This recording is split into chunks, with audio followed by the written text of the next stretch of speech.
नमस्कार साथियों, मैं राजेश सोनी हल्का महम आप लोगों के बीच में एक बार फिर से उपस्थित। उम्मीद करता हूं कि आप लोग अपने घरों में सुरक्षित होंगे।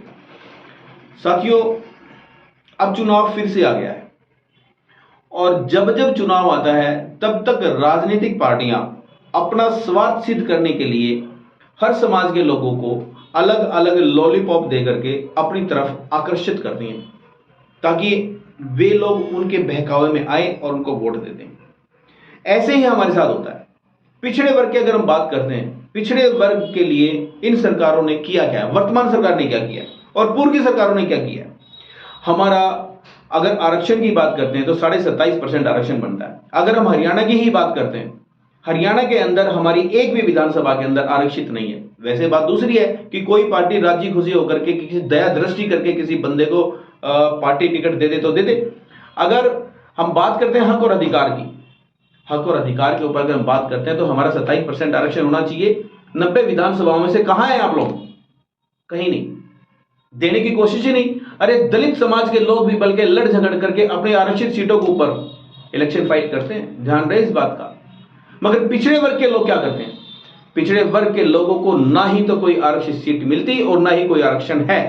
कोई भी पार्टी क्या हुआ, दया भीख कर करके ले भाई चल किसी को, किसी जांगड़ा को दे दी, किसी सुनार को दे दी, किसी तेली धोबी मनियार को दे दी तो दे दी, अदरवाइज नहीं, कोई जरूरी नहीं अदरवाइज देने की। ये हाल है पार्टियों का।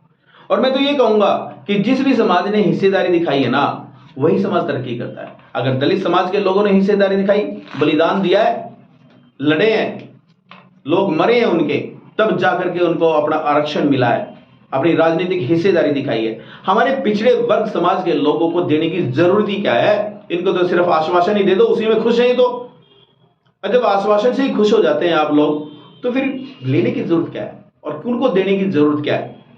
मगर मैं पिछड़ा वर्ग के लोगों से एक नम्र निवेदन और साथ में एक अपील करना चाहता हूं कि जब तक आप लोगों की राजनीतिक हिस्सेदारी नहीं होगी, आप लोगों का उत्थान किसी भी सूरत में नहीं हो सकता, मगर पतन निश्चित तौर पर होगा। आज ये बात आपने लिख करके पर्स में डाल लीजिए, 100% फैक्ट है ये।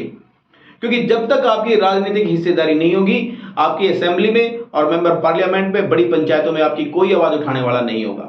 कभी अपने घर में राजी हो रहे हो कि चल ठीक है, सरकार जिसकी बनेगी वो हमारी बात करेगा। क्यों करेगा? वो जो समाज अपनी सरकार बनाएगा, सरकार तो उसी की बात करेगा ना, चाहे कोई भी ही क्यों ना हो। तो मैं तो ये कहूंगा कि अब की बार मैं पार्टी से ऊपर उठ करके बात कर रहा हूं कि जो पिछड़े वर्ग के लोगों की हिस्सेदारी देना, जो वायदा करें कि हम पिछड़े वर्ग के लोगों को हिस्सेदारी देंगे, पिछड़े वर्ग के लोगों को सिर्फ और सिर्फ उसी पार्टी को सपोर्ट करना चाहिए, चाहे वो कोई भी ही पार्टी क्यों ना हो। मैं थोड़ा सा ऊपर उठ करके बात कर रहा हूं कि मैं किस पार्टी में हूं, किस में नहीं हूं, छोड़ दीजिए। आज एक सामाजिक बात करते हैं हम। सामाजिक बात यह है आज की, ये आज हमारी जरूरत भी है इस बात की कि क्यों ना हम सरकार से या पार्टियों से ये मांग करें कि हमारा अधिकार हमें दो।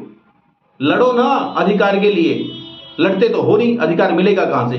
तो इसलिए शुरुआत अभी से ही की जाए। जो पार्टियां हमें हमारा हिस्सा देगी, वोट परसेंटेज हम उसी को ही देंगे, अन्यथा किसी को नहीं देंगे। इस चीज को आप मतलब बहुत सीरियसली लेके चलना कि जो भी पार्टी हमारा हिस्सा देगी हम उसी को ही वोट करेंगे। रिटर्न में दें तो की बात है, अदरवाइज बिल्कुल भी नहीं। अरे हिस्सेदारी है ही कहां आप लोगों की? कुछ भी नहीं। तुम्हें खाम खामे चौड़े हो रहे हो, मैं सुनार हूं, मैं खाती हूं, मैं लुहार हूं, मैं ये हूं, मैं वो, कुछ नहीं, नथिंग, जीरो। ठीक है, तो मैं तो आप लोगों से सिर्फ यही कहूंगा, ये मेरा नम्र निवेदन है कि उस पार्टी को सपोर्ट करो जो हमें सपोर्ट करे, जो हमें 27% का आरक्षण दे, उसको support. Thank you very much. नमस्कार।